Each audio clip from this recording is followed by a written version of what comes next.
దళారీ వ్యవస్థ ఉన్నంతకాలం రైతులు బాగుపడరు.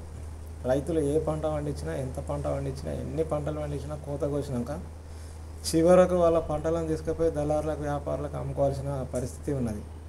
ఈ గవర్నమెంట్కు మేము ఒక సలహా ఇస్తున్నాం. ఈ దళారీ వ్యవస్థ 100% నిర్మూలన జరుగుతుంది ఆ సలహాని గవర్నమెంట్ పాటిస్తే. సలహా ఏంటంటే, ప్రతి గ్రామంలో ఒక మార్కెట్ నిర్మించండి, పట్టణాలలో ప్రతి వార్డులో చిన్న చిన్న మార్కెట్లు నిర్మించండి, నగరాలలో డివిజన్ల స్థాయిలో కూడా మార్కెట్లు నిర్మించండి. ఈ మార్కెట్లన్నీ కేవలం రైతులకే కేటాయించండి.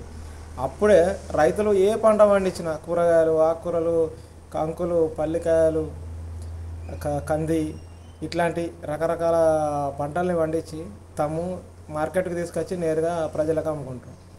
నేరుగా ప్రజలకు అమ్ముకున్నప్పుడే రైతులు అభివృద్ధి చెందుతారు, వాళ్ళ పంటలకు లాభాలు వస్తాయి, మంచి ధర వస్తుంది. వాళ్ళు కష్టపడి పంట పండించి దళారులకు, వ్యాపారులకు అమ్ముకుంటే లాభాలన్నీ మధ్య దళారులకు, వ్యాపారులకు పోతే రైతులు ఎప్పుడు బాగుపడతారు? ప్రభుత్వాలు ఆలోచించాలి. ఒక 1000 మంది రైతులు కష్టపడి ఒక దళారికి లాభం వచ్చేటట్టు వ్యవసాయం చేయాల్సిన పరిస్థితి నుంచి బయటపడాలి రైతులు. రైతులకు పథకాలు ఇవ్వడంతో పాటు శాశ్వత పరిష్కారానికి కూడా కృషి చేయాలి. ఈ మార్కెట్లు అనేది గ్రామ, వార్డు, డివిజన్ స్థాయిలలో నిర్మించి రైతులకు కేటాయిస్తే రైతులు అభివృద్ధి చెందుతారు.